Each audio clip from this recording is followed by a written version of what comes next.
यार ये बंदा डिजर्व करता है कि इसको कोई कहीं से ना रिकॉग्निशन मिले, क्योंकि जो फैशन शो की कोलैबोरेशन है वो एक कनेडियन बेस्ड कंपनी के साथ के नाम जानता था, वीडियोस देख के आया था। ये इसने ना मेरी ज़िंदगी बदल दी। जो है वो तकरीबन 46 से 48% ई कॉमर्स पे रिटेलर्स का आ चुका है। हम अभी 5% से भी नीचे हैं। अब हम कर रहे हैं होलसेल, कामयाब हो जाएंगे। यार वो बंदा 1 लाख कमा रहा है, हम कमा सकते हैं। लेकिन इसकी जो सेल होती है नाइसर डाइसर याद है एज सीन ऑन टीवी की जो चाइना की प्रोडक्ट्स है, ये जी आज ले और ये 4000 की प्रोडक्ट 3000 रुपए में ये, और इसके साथ अभी रुके ऑर्डर प्लेस करें 4 तो बेबी कैरी बेल्ट कितनी बेची थी? उमर भाई ने तो यार उमर भाई ने तो उसका स्टॉक शायद पाकिस्तान में किसी ने इतनी ज्यादा नहीं बेची होंगी जितनी उमर भाई ने लिटरली उसकी वजह से कस्टमर भी आपका हर्ट होता है और जो ओरिजिनल जेन्युइन लोग अपने ब्रांड्स के लिए मेहनत कर रहे हैं वो भी एट द एंड हर्ट होते हैं। TikTok is the I think most emerging market. और लेकिन कोई ये कहते ना कि भाई 50 किलोमीटर में आप कराची पहुंच जाएंगे तो जहां से भी जो है ना जाके आप नहीं पहुंच सकते। ऐसी प्रोडक्ट्स का सेट बनाया जिनकी प्राइस 1000 से 1500 के दरमियान थी, मतलब मैक्सिमम प्राइस 1500, वो बहुत अच्छा परफॉर्म करती है टिकटॉक पे। जैसे ई कॉमर्स के ये जिससे बात करनी है ना वो माइक पकड़ेगा। अस्सलाम वालेकुम दोस्तों, तो कैसे हैं आप? ठीक हैं, खैरियत से हैं? अक्सर औकात हम लोग बैठ के ना ये गपशप सीरीज़ करते हुए ये सोचते थे यार कोई इस तरह की बैठक हो जहाँ पे बैठ के ना हम लोग खुद आराम से गपशप लगा के रिलैक्स होके ज़मीन में बैठ के बात करें। तो आज ये गपशप सीरीज़ का हमने आगाज़ किया है। इसको हमने ई कॉमर्स बैठक का नाम दिया है और इस ई कॉमर्स बैठक में हम लोग डिफरेंट बात करेंगे, बिजनेस के बारे में, टेक्नोलॉजी के बारे में, बात करेंगे डिफरेंट सॉफ्टवेयर के बारे में, हालात क्या चल रहे हैं, इंडस्ट्री कहाँ जा रही है, आगे आने वाले क्या इवेंट्स हैं, इस किस्म की चीज़ें। तो सबसे पहले शुरू करते हैं उमर मुबीन से। उमर मुबीन साहब कैसे हैं आप? चेयरमैन साहब ठीक हैं, खैरियत से? अल्हम्दुलिल्लाह अल्हम्दुलिल्लाह। उमर भाई सबसे पहले हम स्टार्ट करते हैं ग्लोबल डिजिटल अवार्ड्स। तो ग्लोबल डिजिटल अवार्ड्स पिछले साल हमने देखे हुए हैं, बड़े ही ज़बरदस्त किस्म के हुए हैं। इंडस्ट्री में माशाल्लाह उसने एक पूरा नाम बनाया है। लोग कराची से भी आए, लाहौर से भी आए, सियालकोट से भी आए, गुजरांवाला से भी आए, आउट ऑफ पाकिस्तान से भी हमने देखे अल्हम्दुलिल्लाह आए। और सबसे अच्छी चीज़ ये थी जो हमेशा से ना, मैं जब भी जॉब कर रहा था ना अपने पूरे करियर में, मैं हमेशा हर जगह डिफरेंट कंपनीज में काम किया, वहाँ पे बहुत सारे लोग मुझे ऐसे मिलते थे जो मैं कहता था यार ये बंदा डिजर्व करता है कि इसको कोई कहीं से ना रिकॉग्निशन मिले। वो रिकॉग्निशन ऐसी हो जो कि इसके काम को सराहे, क्योंकि उसने वाकई ना सिर्फ उस कंपनी के लिए बल्कि उस इंडस्ट्री के लिए बहुत अच्छे काम किए। तो इसका मेरा हमेशा से ना एक ख्वाब था। वो ख्वाब अल्लाह का शुक्र है जीडीए के थ्रू कंप्लीट हुआ। उसमें हमने मेहनत की, उसका हमने देखा आगे बहुत ज़बरदस्त हमें उसका रिस्पांस भी मिला, और इंडस्ट्री से जिस किस्म का रिस्पांस मिला, जो रिकॉग्निशन मिली, जो डिफरेंट डिविजन्स में लोग उसको जीते, तो एक बड़ी अच्छी चीज़ थी। तो इस साल भी माशाल्लाह होने जा रहा है। क्या डिटेल्स हैं, कब हो रहा है, किन किन कंपनीज में किन किन इकोसिस्टम के लोग इसके अंदर शामिल हैं, उसमें थोड़ा सा बताइएगा। अच्छा इधर भाई, जो आपने चीज़ें बताई, मकसद पर्पस कुछ हमारे भी ऐसे ही थे कि हमारे सर्कल में सराउंडिंग में बहुत सारे लोग हैं, जहांगीर भाई जैसे, जो कि बहुत अच्छा काम कर रहे हैं, बट ऑब्वियसली उनको एक प्लेटफॉर्म नहीं मिलता। या ई कॉमर्स में आप अवार्ड्स में देखें तो बहुत सारे अवार्ड शो हो रहे हैं पाकिस्तान में, ठीक है। वो सिर्फ आपके एंटरटेनमेंट इंडस्ट्री वाले नहीं, वो दूसरे भी हो रहे हैं। वो आपके फ्रीलांसर्स के अवार्ड भी हो रहे हैं, और आपके ये डॉक्टर वाली साइड के ऊपर जाएँ तो यहाँ पे भी चल रहे हैं, और इस तरह बहुत सारे वो और भी इस तरह के शोज़ हो रहे हैं। तो वो अपनी इंडस्ट्री को प्रमोट कर रहे हैं, अपनी इंडस्ट्री को लोगों को प्रमोट कर रहे हैं। तो इसी मकसद से हमने कहा हम अपनी ई कॉमर्स इंडस्ट्री और टेक इंडस्ट्री को थोड़ा सा बूस्ट करें, ठीक है, और इनके जो इंडिविजुअल्स हैं स्पेसिफिकली उनको थोड़ा सा एप्रिसिएशन दें, और उनको थोड़ा सा मोरल ज़रा हाई करें, मोटिवेशन दें उनको। तो ये हमारा मकसद था। और इसका जो नाम है उसके ऊपर पूछते हैं जी ग्लोबल डिजिटल अवार्ड्स क्यों? तो ग्लोबल डिजिटल अवार्ड्स का मकसद, पर्पज़, इसके नाम की जो पीछे साइंस है वो ये है कि इसके साथ सबसे पहले हमारे पास e-commerce expo UK London में जो है, ठीक है, उनकी एफिलिएशंस है मेजरली। इसके अलावा टेक वीक सिंगापुर, और सिंगापुर से अल्हम्दुलिल्लाह 12 डिफरेंट कंपनीज़ इस साल हमारे साथ इसमें कोलैबोरेशन के ऊपर है। मोरक्को से 2 कंपनीज़ हैं, कुछ सॉफ्टवेयर हाउसेस हैं, और कुछ ई कॉमर्स प्लेयर हैं। तो और इस दफ़ा हम एक फ़ैशन शो को भी बीच में ऑर्गेनाइज़ करवा रहे हैं, जो कि IFFC, जिन्होंने पाकिस्तान में हम वगैरह के साथ और 1-2 और शोज़ किए थे यहाँ पे फ़ैशन शो।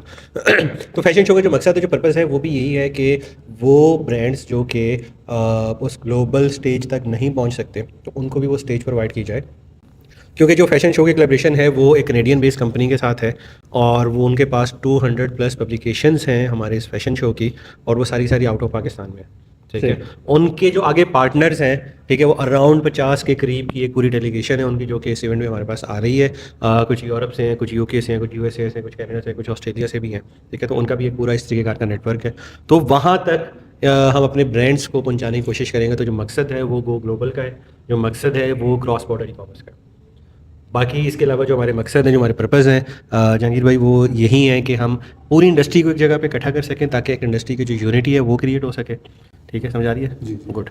और जो हमारे कनेक्टिविटी है आपस में लोगों की, वो एक बेहतर हो सके, और हम इस इंडस्ट्री को मिल के एक अच्छी स्टेज के ऊपर और अच्छे एक लेवल के ऊपर लेके जा सकें। तो क्या कहना चाहेंगे आप इस बारे में? बहुत शुक्रिया उमर भाई। जैसे कि लास्ट ईयर जो एडिशन हुआ था ग्लोबल डिजिटल अवार्ड्स का, जी मैं उसका पार्ट था, उसमें मैंने पार्टिसिपेट भी किया, उसको पूरा देखा भी। मैं एक इंसिडेंट शेयर करना चाहूँगा। उसमें ना एक नौजवान था, उससे मेरी मुलाकात हुई तो वैसे ही ना मुझे पहचान गया। कहता है मैंने सर आपकी वीडियोस देखी हैं। मैंने कहा अच्छा, मेरा नाम जानता था, उससे दुआ सलाम हुई। तो वो मुझे कहता है कि सर मैं फैज़ान मदीना से वाबस्ता हूँ, यहाँ मेरा जो है ना वो उनसे वहाँ पे पढ़ता था, देख रहा था चीज़ों को। कहता है मेरे हालात बहुत ना मतलब ऐसे ही थे थोड़े से, मैं उधर पढ़ता भी था, थोड़ा बहुत घर को सपोर्ट करने की कोशिश करता था। लेकिन जब से मैंने ये ई कॉमर्स और ये वाली चीज़ें देखना शुरू की, और उमर मुबीन आपको जानता था, वो हैदर भाई को जानता था, सबके नाम जानता था, वीडियोज़ देख के आया था, तो वो कहता था कि ये इसने ना मेरी ज़िंदगी बदल दिया। अभी भी मैं वाबस्ता वहीं से हूँ, फैज़ान मदीना से ही मेरा ताल्लुक़ है, उसी जगह से हूँ। लेकिन अब मैं अपने पूरे घर को ना सिर्फ सपोर्ट करता हूँ, बल्कि उसके अलावा भी अपने इलाके के अंदर बहुत सारे लोगों की ज़िंदगी में बदलाव लेके आ रहा हूँ। तो कहता है कि मैं तो जी आपका और हैदर भाई का और वो बड़ा दीवाना था। तो इस तरह की स्टोरीज़ जो है ना वहाँ पे आपको देखने को मिलती हैं। तो मुझे न सिर्फ ये कि उससे एक लर्निंग भी मिली, बल्कि एक इंस्पिरेशन मिली।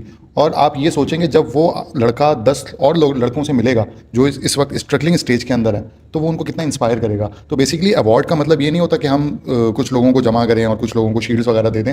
वो भी है, जाहिर सी बात है, वो जो अनसंग हीरोज़ हैं, वो जो रिकॉग्नाइज नहीं हो रहे हैं, उनको रिकॉग्नाइज करें। एट दी सेम टाइम वहाँ पे ना इस तरह की जो स्टोरीज़ होती हैं ना वो क्रिएट हो रही होती हैं। इस तरह के जो नौजवान होते हैं ना, वो 10 और नौजवानों को इंस्पायर कर रहे होते हैं अपनी स्टोरीज़ से। तो मुझे लगता है कि ये जो मकसद है ना, ये अवार्ड देने से या रिकॉग्नाइज़ करने से बहुत बड़ा है। और अल्लाह ताला आपसे ये काम ले रहा है। इंशाल्लाह इस साल भी हम देख रहे हैं कि इसको और बड़े पैमाने पे करें, और इसी तरह की और भी बहुत सारी स्टोरीज़ को कोशिश करें कि हाईलाइट करें, उनको भी स्टेज पे लेके आएँ, उनको भी हम बताएं कि यार ये भी एक स्टोरी है कि जो बच्चा पहले किसी तरह से स्ट्रगल कर रहा था, आज वो माशाल्लाह न सिर्फ ये कि अपनी कफ़ालत कर रहा है, बल्कि 10 और घराने हैं जिसका उसने हाथ थामा हुआ है। तो इस तरह की चीज़ें देखने को मिलती हैं। हैदर भाई से इसके ऊपर ओपिनियन लेते हैं कि हैदर भाई का इसमें क्या कहना है। बहुत गरीब बात है। उससे पहले मैं ये चाहूँगा कि मैं जब अपनी ओपिनियन दूँ तो मैं तो उसको थोड़ा सा वैसे मैंने एक्सप्रेस भी किया, और मैं एंड में थोड़ा सा और एक्सप्रेस करूँगा। लेकिन उससे पहले मैं वलीद से भी थोड़ा सा इसमें जानना चाहूँगा, बिकॉज वलीद एक ऐसा मेरे ख्याल इंडस्ट्री का बंदा है जो कि इंडस्ट्री का एक शायद ऐसा बंदा है कराची में जब हम काम कर रहे थे, और भी आपको याद होगा ई कॉमर्स से रिलेटेड, तो वलीद वाज द वन जो कि हमारी कंपनी में पूरे लाहौर के रीजन को देखता था, और जो डीले निकाल के लाता था ना, डीले इन टर्म्स ऑफ हम इसे कहते हैं कि वाइट लेवल की जो प्रोडक्ट्स, हमारा वाइट लेवल का एक ब्रांड पे हम काम करते थे, तो पूरे लाहौर डिवीजन को देख रहा था। तब से मैं इस बंदे को देख रहा हूँ कि ये वाइट लेवल का जो काम है उसका एक किंग है। उस पर पूरी एक डिटेल पॉडकास्ट भी हमने साथ की है। तो वलीद तुम बताओ कि इंडस्ट्री का तो हमने पर्सपेक्टिव देख लिया, फ्रीलांसर्स का पर्सपेक्टिव भी देख लिया, इकोसिस्टम का चले मैं थोड़ा सा एक्सप्लेन कर दूंगा। तुम बताओ कि तुम्हें बीइंग अ लेमैन कैसा लगा एक ऐसे इकोसिस्टम को के होते हुए एक ऐसी जगह जहाँ पे तमाम लोग इकट्ठे हुए, उस इंडस्ट्री के लिए वो कैसा बेनिफिशियल है? अस्सलाम वालेकुम, थैंक यू हैदर भाई, आपने जो है मुझे मौका दिया आज इस बैठक में। और एज़ यू नो डैट कि हम लोग 2016 से एक 9 साल का एक टाइम पीरियड है जब से हम लोग एक साथ हैं और काम कर रहे हैं। और इससे पहले कि मैं आगे चलूँ, मैं लोगों को ये भी बताना चाहूँगा कि पाकिस्तान में लोकल ई कॉमर्स को प्रमोट करने वाले सबसे पहले जो बंदे थे वो हैदर अहमद काजी और उमर मुबीन थे। ठीक है, इससे पहले जो लोग ई कॉमर्स कर रहे थे वो समहाउ अमेज़ॉन पे चीज़ें सेल कर ली या किसी भी मार्केट प्लेस पे कर ली। लोकल ई कॉमर्स का पर्सपेक्टिव देना, अपना ब्रांड लॉन्च करना, अपनी वेबसाइट बनाना, मार्केटिंग करना, उसको सेल करना, वो जो लोगों को एक शऊर देना है वो आप दोनों ने दिया, और उसके लिए थैंक यू आप दोनों का कि आप लोगों ने जो है यूथ को इस सिस्टम पे लेके आए और उनकी जो रोज़गार है उसका आप ज़रिया बने। अच्छा, थोड़ी सी ना हम बात कर लेते हैं। आप लोग का बड़ा अच्छा पर्सपेक्टिव है कि आप लोग ग्लोबल डिजिटल अवार्ड्स करवाते हैं, वहाँ पे रिकॉग्नाइज़ करते हैं डिफरेंट ब्रांड्स को, इंडिविजुअल्स को जो लोग आते हैं और सारे इकोसिस्टम का पार्ट हैं। वहाँ पे बहुत सारी नेटवर्किंग्स के मौके भी मिलते हैं और ये सारी चीज़ें होती हैं। अब हम लोग जिस टाइम से ई कॉमर्स कर रहे थे तब थोड़ा सा ई कॉमर्स के जो मॉडल्स थे ना वो बहुत सारे चेंज थे, कुछ आसानियाँ भी थी, इतना कंपटीशन नहीं था, लोग अवेयरनेस नहीं थी, और हम लोग बहुत ईजिली जो है अपना वाइट लेबल जो ब्रांड था या पीएल ब्रांड था हम लोग उसको लेके चल रहे होते थे। अब जैसे जैसे लोग इन होते गए तो उसमें एक कंपटीशन आता गया, मार्केट सैचुरेटेड होती गई। ठीक है, अब अभी की अगर मैं बात करूं तो बहुत सारे अदारे या बहुत सारी लोग ऐसे हैं जो कि अपनी वीडियोस के ज़रिए लोगों को कहते हैं कि जी आप आओ ई कॉमर्स करो। अब वो ई कॉमर्स के लिए बुला तो रहे हैं, अब मसला वहाँ पे ये आता है कि वो जिस लाइन पे उनको चला रहे हैं, लेके जाना चाह रहे हैं, जो एक उनकी स्टेज है, वो क्या ठीक है? अब पाकिस्तान में, क्योंकि मैं खुद as a e commerce trainer हूँ और बहुत सारे जो है लोगों को वो ट्रेन भी कर चुका हूँ, स्टूडेंट्स को, इंडिविजुअल को, कुछ प्रोफेशनल्स भी आते हैं। अब जितने कॉल्स, क्यूरीज या जो स्टूडेंट्स आते हैं सबका पर्सपेक्टिव एक ही होता है, भाई करना क्या है। मेरा एक दोस्त है, वो कर रहा है यूके में चीज़ बेच रहा है, ड्रॉप शिपिंग कर रहा है, ड्रॉप शिपिंग सक्सेसफुल है। ठीक है, अब हम कर रहे हैं होलसेल, कामयाब हो जाएंगे? यार वो बंदा 1 लाख कमा रहा है, हम कमा सकते हैं? तो भाई आप ड्रॉप शिपिंग से ये चीज़ नहीं कमा सकते। ड्रॉप शिपिंग में तो डेली बेसिस पे आप एक नई प्रोडक्ट ढूंढने के लिए चले जाएंगे। एक प्रोडक्ट ली, 1 दिन 2 दिन 3 दिन बेची, उसका ट्रेंड खत्म हो गया, फिर आप क्या करेंगे? एक नई प्रोडक्ट के लिए निकल जाएंगे। तो मैं कभी भी रिकमेंड नहीं करता कि आप किसी ऐसे शॉर्ट टर्म पीरियड या ऐसी प्रोडक्ट के लिए जाएं जिसमें आपको बहुत थोड़े टाइम के लिए बेनिफिट है, आप मेहनत भी कर रहे हैं, सब कुछ कर रहे हैं, और उससे एक लॉन्ग टर्म बेनिफिट नहीं उठा पा रहे। तो सबसे बेहतरीन तरीका का ये है कि आप अपनी जो प्रोडक्ट है उसको वाइट लेबल करें, पीएल करें, अपना एक ब्रांड लॉन्च करें, ताकि जो आपकी मेहनत लग रही है ड्रॉप शिपिंग पे भी उतनी लगनी है, आपके वाइट लेवल पीएल पे भी सेम लगनी है, तो क्यों ना आपका एक ब्रांड लॉन्च हो जाए। ठीक है, अब उसमें से अगर फॉर एग्जांपल मैंने 100 बच्चों को ट्रेंड किया ना, तो उसमें से वाइट लेवल या पीएल पे सिर्फ 2 या 3 लोग ही जाएंगे अराउंड। अगर हम इसकी रेशो की बात करें तो वो 3 या 4% इसकी रेशो है। ठीक है, बाकी सारे लोग जो हैं वो एक शॉर्ट टर्म पीरियड के लिए आते हैं कि यार आओ पैसा कमाओ एंड दैट्स इट। अच्छा, मैंने यही देखा है कि लोग ना वाइट लेवल की तरफ वो लोग ज़्यादा जाएंगे जिन्होंने ना बस आना है और एक दफ़ा कस्टमर को सर्व करना, दैट्स इट, वो दोबारा से सर्व नहीं करना चाहता, वो आके पैसा कमा के वो जो ई कॉमर्स का एक नशा है, जो मज़ा है ना, वो लेके चला जाए। तो ये जो है ना करके वो जाना चाहता है। इसी वजह से कभी भी वो लॉन्ग टर्म देखते हैं, जैसा तुम बता रहे हो बाकी कि भाई इसने ये देखना यार वो लाख रुपये कमा रहा है, तो मैं भी अपना लाख रुपये बनाऊँ और मैं साइड हो जाऊँ। अच्छा अदर भाई, यहाँ पे ना मैं आपकी बात कट करूँगा। एक इसका ड्रॉबैक भी है। अब जितने ज़्यादा लोग आके स्टोर्स बना रहे हैं या ड्रॉप शिपिंग कर रहे हैं, आपने कभी ये सोचा है कि वो एट द एंड कस्टमर की जो नीड्स हैं उनको फुलफिल कर रहे हैं, वो वहाँ पे कौन सी प्रोडक्ट्स दे रहे हैं? अब उससे जो आपका कस्टमर है ना, वो भी एक शेकी हो जाता है कि यार मैंने ऑनलाइन चीज़ परचेज करनी है, मुझे मिलेगा क्या? ठीक है, उसका इफेक्ट आता है डायरेक्ट ब्रांड्स पे। लेकिन इसकी जो सेल होती है नाइसर डाइसर, याद है? ये तो बहुत पुरानी बात है। Nicer as seen on TV की जो चाइना की प्रोडक्ट्स है, ये जी आज ले, और ये 4000 की प्रोडक्ट 3000 रुपए में, ये और इसके साथ अभी रुके ऑर्डर प्लेस करें 4। तो एज सीन ऑन टीवी की जो अच्छा, चाइनीज आप प्रोडक्ट। नाइसर डाइसर की बात कर रहे हैं, आप वो छोड़े, आप ये बताएं बेबी कैरी बेल्ट कितनी बेची थी? उमर भाई उमर भाई ने तो भाईजान उमर भाई ने तो उसका स्टॉक शायद पाकिस्तान में किसी ने इतनी ज्यादा नहीं बेची होगी जितनी उमर भाई ने बेची। लिटरली कराची, इस्लामाबाद, पिंडी, लाहौर से बेबी कैरी बेल्ट का स्टॉक नहीं मिलता था। नहीं मिलता था भाई। ठीक है, बट द थिंग इज हम कहते थे सेलर डाउन हो गया क्योंकि वलीद ने जो है ना हमें वो बेल्ट जो है ना आउट ऑफ स्टॉक हो गया। नहीं, अच्छा उसके पीछे ना बहुत सारी रीजंस थी। उस टाइम कंपटीशन भी नहीं था, हम लोग जो चीज़ देते थे एट द कस्टमर एंड, वो ओरिजिनल ऑथेंटिक प्रोडक्ट होती थी जिसका कस्टमर को भी फायदा होता था। आज जो चीज़ जा रही है ना, वो डी कैटेगरी की चीज़ जा रही है, जिसकी वजह से एट द एंड आपके ब्रांड्स को भी सर्वाइव करना पड़ रहा है। जो लोग जेन्युइनली इस काम में मेहनत कर रहे हैं, ठीक है, उनको भी सर्वाइव करना पड़ रहा है। किसकी वजह से? ऐसे लोगों की वजह से जो कि एक शॉर्ट टाइम पीरियड के लिए आते हैं, जिनका पर्पज है सिर्फ पैसा कमाना, ब्रांड चलाना नहीं है। अच्छा, उनकी एक और मजेदारी की बात बताता हूँ, वो शॉपिफाई पे वेबसाइट भी इसलिए बनाते हैं कि 3 महीने के लिए $1 का प्लान है, बनाएंगे 3 महीने बाद वेबसाइट बंद करेंगे, डेट शीट आप लोग चले जाएंगे। ठीक है, उसकी वजह से कस्टमर भी आपका हर्ट होता है, और जो ओरिजिनल जेन्युइन लोग अपने ब्रांड्स के लिए मेहनत कर रहे हैं वो भी एट द एंड हर्ट होते हैं। ठीक है, अच्छा उमर भाई, इसके साथ साथ मैं आपसे एक छोटा सा क्वेश्चन करना चाहूँगा। अभी चूंकि आपने देखा और आप इस पे बहुत सारी आपने बात भी की, आपकी एसोसिएशन पीई पाकिस्तान ई कॉमर्स एसोसिएशन ने भी इस एजेंडे पे जो है वो क्वेश्चंस रेज किए थे, जो 18% टैक्स लगा है हमारी ई कॉमर्स इंडस्ट्री पे। इसको आप किस तरह से देख रहे हैं और इसके क्या इम्पैक्ट्स हैं? क्योंकि मुझे जहाँ तक लग रहा है, मेरे पास डिफरेंट ब्रांड्स हैं जो काम कर रहे हैं, और बहुत सारे ऐसे इंटरनेशनल कस्टमर्स भी हैं जिन्होंने पाकिस्तान में अपनी इन्वेस्टमेंट की थी और ब्रांड्स बिल्ड किए थे। वो लोग अब कह रहे हैं कि जी हम अपना बिजनेस वाइंड अप करने जा रहे हैं, क्योंकि हमारा तो पाकिस्तान के साथ लिंक नहीं है, हम क्यों यहाँ पे हर महीने सेल्स टैक्स की रिटर्न जो है वो फाइल करें और ये सारी चीज़ें करें। अब इस पर आप क्या देखते हैं कि क्या इस पर इम्पैक्ट आएगा एज अ पॉइंट? अगर कोई सर्विसेज प्रोवाइड करता है अपने किसी कस्टमर को, या अगर कोई फॉरनर्स हैं जो कि पाकिस्तान में इन्वेस्टमेंट करना चाह रहे हैं लोकल ई कॉमर्स पे, तो क्या वो करेंगे? और इसको हम किस तरीके से ओवरकम कर सकते हैं, या किस तरह से जो है इस चीज़ को हम आगे लेके चल सकते हैं, ताकि जो आगे लोग हैं आने वाले या जो स्टूडेंट्स हैं उनको एक्चुअल में बेनिफिट हो? अच्छा देखिए वलीद, आपका सवाल बहुत लंबा था, छोटे सवाल पूछा करें। Next question. अच्छा यार देखिए, सीरियसली चीज़ें जो टैक्स वाली अमाउंट है ना, ठीक है, वो 4% हो या 18% हो, 16% हो, कुछ भी एडिशनल अमाउंट आपको हर्ट करती है। ठीक है, बेशक वो 0.1% ही हो, वो आपको हर्ट ज़रूर करेगी। ठीक है, इसकी सबसे बड़ी वजह ये है कि जो पहले आपने मुझसे बात की थी ना, जो पहले आप बता रहे थे यार लोग शॉर्ट टर्म बिजनेस के लिए आते हैं, वो उसी शॉर्ट टर्म बिजनेस से उनका बिजनेस लॉन्ग टर्म में बन जाता है। ये उन्होंने प्लान चीज़ें नहीं की होती कि मुझे इसके टैक्स जमा करवाने हैं, मुझे इसके रिटर्न जमा करवाने हैं, इतना मेरा बैकअप प्लान होना चाहिए, और मैंने अपने पैसे को, अपनी इन्वेस्टमेंट को डिफरेंट पर्सपेक्टिव में पार करके रखना है। ठीक है, सबसे पहले मसला वहाँ से स्टार्ट होता है। दूसरी चीज़ कि हाँ, ये टैक्स वाली चीज़ें बहुत हद तक इम्पेक्ट कर रही हैं बहुत सारे ब्रांड्स जो कि SMEs थे स्पेशली, ठीक है, वो बंद हो चुके हैं। मेरे नॉलेज में बहुत सारे ऐसे ब्रांड्स हैं कि जिनका कैश फ्लो और टैक्सेस की वजह से वो बहुत डिस्टर्बेंस हुई है उनको, और उन्होंने बंद कर दिया कि हमें नहीं चलाना। ठीक है, हम रक्षा चला लेंगे, अगर हम अंडे बेच लेते हैं, कोई और काम कर लेते हैं, ये काम हमने नहीं करना। ठीक, क्योंकि देखिए सिर्फ एक चीज़ इम्पैक्ट नहीं होती है, वहाँ से कुरियर के पूरे ऑपरेशंस हर्ट हुए इन चीज़ों की वजह से। कुरियर कहता है हमारे ऊपर एक्स्ट्रा कैलकुलेशन पड़ गई, अब हम आपको पहले ये काम करेंगे, उसके बाद फिर हम आपका पैसा रिलीज़ करेंगे, जो कि हमने कुरियर वालों के साथ डिस्कशन भी की है इसके ऊपर। तो वो पूरा इकोसिस्टम डिस्टर्ब होता है। उस इकोसिस्टम में जो सबसे पहले रगड़ा जाता है ना, वो बंदा जिसके डेली के 5-7 ऑर्डर्स हैं, वो हैंड टू माउथ वाले सिस्टम में अंदर चल रहा है। उसको कुरियर से पैसा आना है, उसने वेंडर को पैसा देना है, उसने फेसबुक कार्ड का पैसा देना है, फिर उसका सिस्टम चल रहा है, फिर वेंडर ने उसको अगला माल दोबारा देना है, फिर उसने उसके ऊपर फेसबुक ऐड चलाने हैं। ठीक है, तो सबसे बड़ा जो आपके पास एडवर्टाइजर्स है ना, नंबर ऑफ एडवर्टाइजर वही ऐसे लोग ही हैं। ठीक है, आपका 91% एडवर्टाइज़र वो है पाकिस्तान में मेटा के ऊपर जिसका डेली स्पेंड 1000 से नीचे है, 91% तादाद है। ठीक है, और जितने बड़े ब्रांड्स हैं जिनकी लाखों में स्पेंडिंग होती है, ठीक है, ये 4-5% है।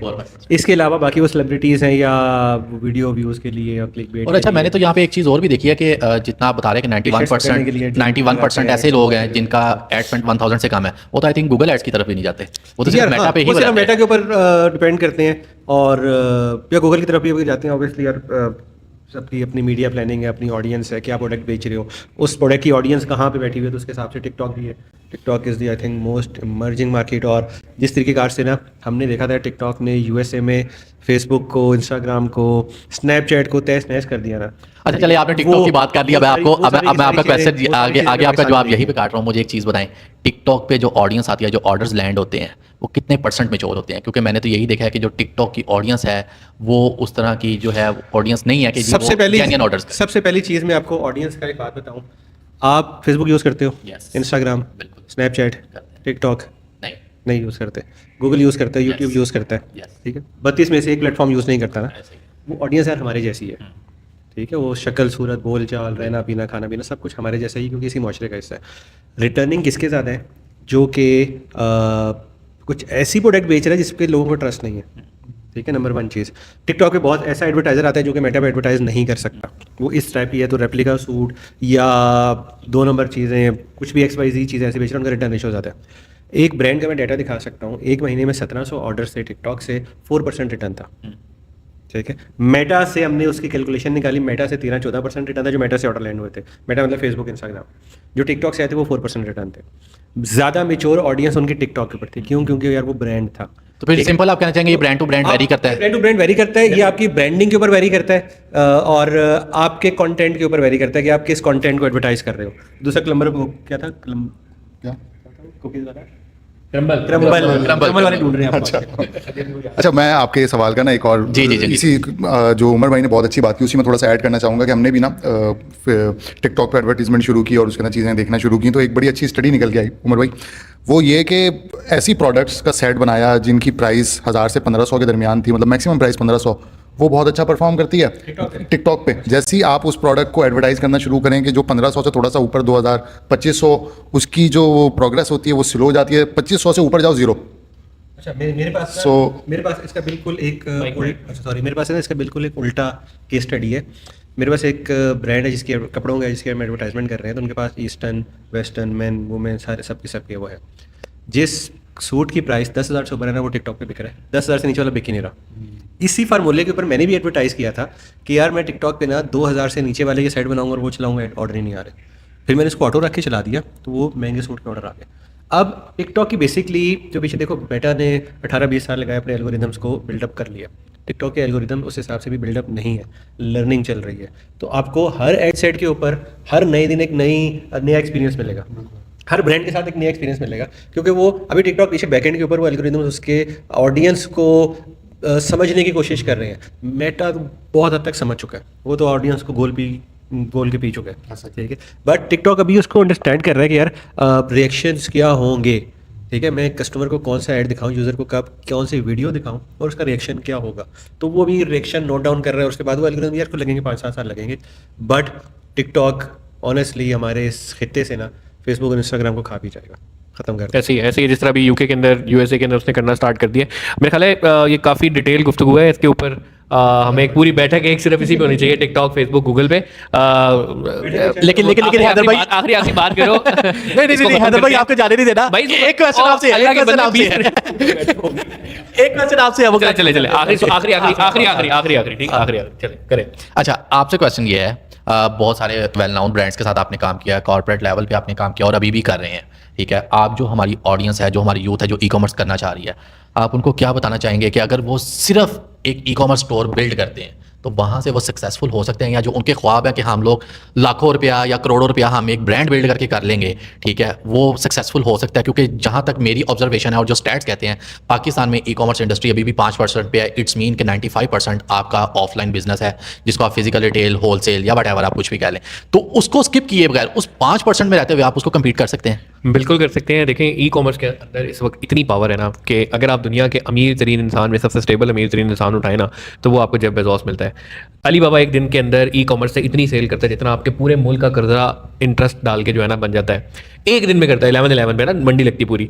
इस वक्त चाइना जो है वो तकरीबन 46 से 48% ई कॉमर्स पे रिटेलर्स का आ चुका है, यानी कि जो सेल ई कॉमर्स से होती है। हम अभी 5% से भी नीचे हैं। Yes. ठीक है, तो अभी बहुत ज़्यादा पोटेंशियल पड़ा है और आपके पास एग्जांपल्स हैं प्यारी वॉल्स, आप और बहुत से इतने ब्रांड्स हैं प्राइवेट लेबल के। मैं आप लोगों को बताऊं, हम लोगों का ना अगेन वही मसला जो शुरू से हमने स्टार्ट किया था, हम वाइट लेबल की तरफ जो है ना बहुत ज़्यादा जो है ना जाते हैं और वो करके उसका पैसा कमा के या धोखे से पैसा कमा के या छोटे सा हमारे ना असल में जो मेंटोर्स हैं ना उन्होंने ख्वाब ये दिखाया कि जी थोड़ा सा आप स्पेंडिंग करो या इतना सा आप लगाओ, इतना रिजल्ट है, या कुछ भी ना लगाओ और इतना रिजल्ट है। और आपने देखा होगा बहुत सारे इस तरह के यूट्यूब चैनल्स भी हैं जी, आप यहाँ पे गए क्लिक करें पैसे कमाएं। ठीक है, तो उन शॉर्टकट्स ने ना बेसिकली ये आपने यहाँ से अगर लाहौर से कराची जाना ना तो आपके पास 5 मुख्तलिफ रास्ते तो हो सकते हैं। कोई एक 800 किलोमीटर, 1000 किलोमीटर, 1500 किलोमीटर तो हो सकता है, लेकिन कोई ये कहते ना कि भाई 50 किलोमीटर में आप कराची पहुंच जाएंगे तो जहाज से भी जो है ना जाके आप नहीं पहुंच सकते।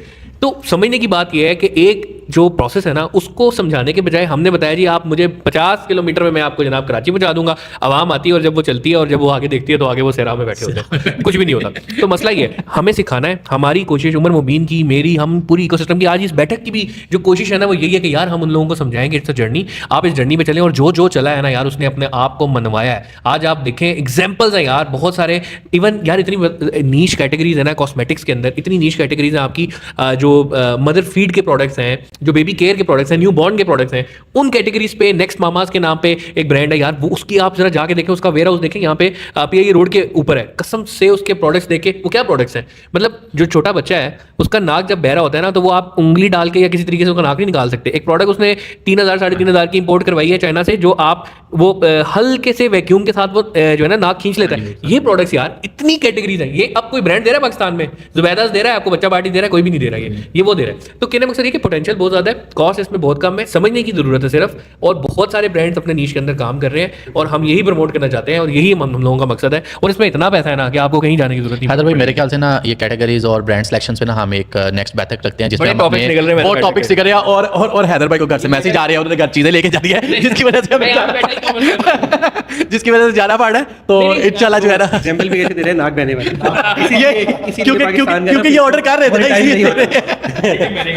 तो इंशाल्लाह फिर जो है नेक्स्ट बैठक में हम बहुत सारी जो है चीज़ों से पर्दा हटाएंगे और जो 2 ब्रांड गुरुज हमारे साथ अवेलेबल है इनसे पूछेंगे कि किस तरह से इंशाल्लाह नेक्स्ट टाइम पे आएंगे, ब्रांड सिलेक्शन कैसे करनी है और प्रोडक्ट सिलेक्शन कैसे हुआ है और हमें इस बैठक को आगे लेके जाना है। और अगर आप लोग भी इस बैठक का हिस्सा बनना चाहते हैं तो जरूर है। फाइनल बात करें और खत्म करें यार। फाइनल बात ये है कि ये जगह मिस्टर दाइम ने हमें दी है, वोट गैंग का ऑफिस है ये बुद्धि वर्टिकल में 94 बिजनेस सेंटर।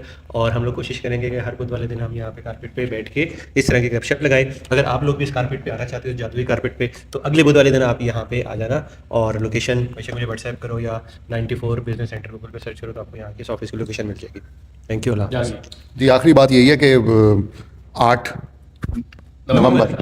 नवंबर निशात होटल में भूलिएगा नहीं। अगर आप ई कॉमर्स इंडस्ट्री के अंदर भले एक्सेल कर चुके हैं, मिड पॉइंट पे हैं या स्टार्टिंग पॉइंट पे हैं, किसी भी जगह पे आपका जर्नी है तो आपने वहाँ होना है। इसलिए नहीं कि आपको बहुत ज़्यादा फ़ायदा होगा, आपको बहुत ज़्यादा लर्निंग होगी, या वो सिर्फ हो सकता है कि कोई एक बंदा वहाँ पे किसी एक चेयर पे बैठा हुआ हो और आप उसकी इंस्पिरेशन बन जाएं, आप उसके लिए एक रोल मॉडल बन जाएं। तो अपने लिए तो आना ही आना है, किसी उस बंदे के लिए भी आना है। तो 8 तारीख को इंशाल्लाह आपसे आने का तरीका जी मुख्तलिफ हो सकता है। आप इन ड्राइव से आ सकते हैं। तरीका एक ही है। आपने ग्लोबल डिजिटल अवार्ड्स .co.uk की वेबसाइट के ऊपर जाना है। बिल्कुल, वहाँ पे रजिस्ट्रेशन का पेज है। रजिस्ट्रेशन के पेज पे अपने रजिस्ट्रेशन करना, इनवाइट ओनली है, it's not a public event, ये इनवाइट ओनली इवेंट है। तो यार कर सकते हैं बेसिकली। वो 450-500 बंदा था यार। निशात वाले ना फिर बिल बहुत बनाते हैं। इंशाल्लाह एक्सपो सेंटर में भी जाएंगे। और अभी ये चायकॉन भी गया था तो उसका भी बड़ा अच्छा एक्सपीरियंस था। नेक्स्ट हम चायकॉन को इंशाल्लाह फिर। और अगर आज़ाद भाई इधर ही हुए तो उनको भी बिठाएंगे यहाँ पे, उनसे ज़रा चायकॉन वाली छोटी सी चीज़ें निकलवाते हैं। तमाम लोगों से एक गुजारिश है कि डेट याद रखें, लोकेशन 8 नवंबर और निशात होटल में, एम्पोरियम मॉल लाहौर के अंदर आपने आना है। इंशाल्लाह वहाँ पे आपसे मुलाकात होगी। Thank you ji, Allah.